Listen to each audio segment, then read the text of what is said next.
देश में बढ़ती महंगाई, बेरोजगारी सहित राहुल गांधी की संसद की सदस्यता निरस्त किए जाने के मुद्दे को लेकर कैंट विधानसभा अंतर्गत आज कांग्रेस के द्वारा लोकतंत्र बचाओ मशाल जुलूस निकाला गया।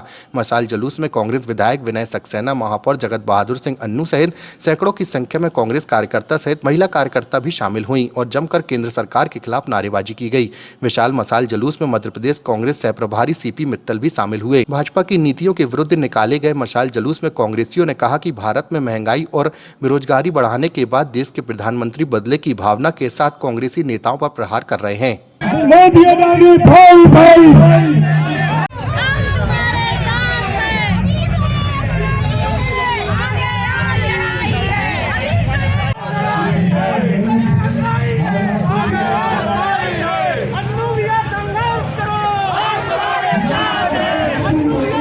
कैंट विधानसभा में पेटी नाका से जो मशाल जुलूस का आयोजन हुआ, ये मध्य प्रदेश और हिंदुस्तान की जो सरकारें हैं जो युवाओं के साथ छल कर रही, चाहे वो केंद्र की हो चाहे प्रदेश की हो, जिस तरह से प्रदेश में 18-19 साल में इस सरकार ने काम तो किया नहीं, नई नई योजनाएं ला के उनको जनता को, युवाओं को, महिलाओं को, बहनों को छलने का काम किया।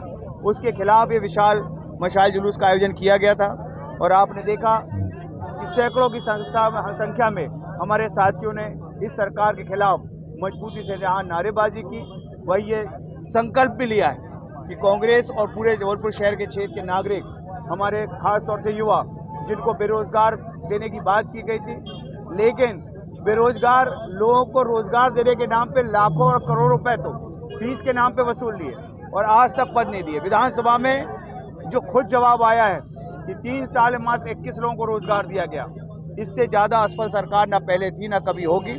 इसलिए सरकार को उखाड़ फेंकना है, उसी दिशा में आज का रोजगारी, महंगाई अपनी चरम सीमा के ऊपर है और जिस प्रकार से भारत सरकार ने इस बारी देश के नेता, हमारे नेता कांग्रेस पार्टी के पूर्व कांग्रेस अध्यक्ष राहुल गांधी जी ने 7 फरवरी को संसद में कहा था कि मोदी और अडानी के संबंध उजागर होने चाहिए देश की जनता के सामने।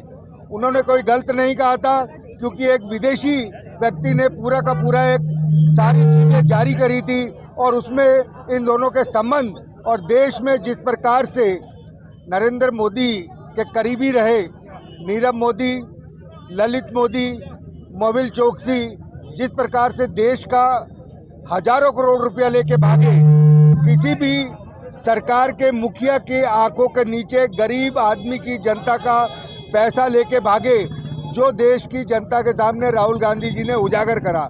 राहुल गांधी जी केंद्र सरकार से और देश के मुखिया से पूछना चाहते हैं कि अडानी की जो सेल कंपनियों में 20,000 करोड़ रुपया किसका है। 20,000 करोड़ रुपया के बारे में आज 2.5 महीने हो गए। जनता को आके प्रधानमंत्री को बताना चाहिए या जो बिजनेसमैन है उसको बताना चाहिए कि ये पैसा किसका है। कभी कभी ऐसा लगता है कि वो पैसा भारत सरकार के मुखिया का ही हो। मशाल जुलूस निकाला गया है, क्या बात चल रही है? और देखो, लगातार देश में जो लोकतंत्र की हत्या हो रही है, जिसका सबसे बड़ा प्रमाण अभी हमें देखने को मिला कि हमारे नेता राहुल गांधी जी, जिन्होंने सिर्फ ये प्रश्न पूछा कि अडानी के जो सेल कंपनीज है उसमें 20,000 करोड़ किसके हैं, इसका जवाब देने की बजाय एक राजनीतिक षड्यंत्र के तहत उनकी सदस्यता समाप्त कर दी जाती है। वो महिलाओं की आवाज़ उठाने की कोशिश करते हैं, उनके घर पे पुलिस भेजी जाती है, ईडी के नाम से उन्हें परेशान किया जाता है। वो सदन में अपनी आवाज़ उठाना चाहते हैं, सदन में उनको माइक बंद कर दिया जाता है। ये लोकतंत्र की हत्या नहीं है तो और क्या है? हमारा देश लोकतांत्रिक देश है। हमारे देश का जो संवैधानिक ढांचा है वो विश्व में सबसे मजबूत है। हमारे देश के संविधान की और लोकतांत्रिक ढांचे की मिसाल दी जाती है विदेशों में, लेकिन ये क्या कर रहे हैं? हमारे लोकतंत्र के साथ खिलवाड़ करने का काम कर रहे हैं, लोकतंत्र को, संविधान को खत्म करने का काम कर रहे हैं।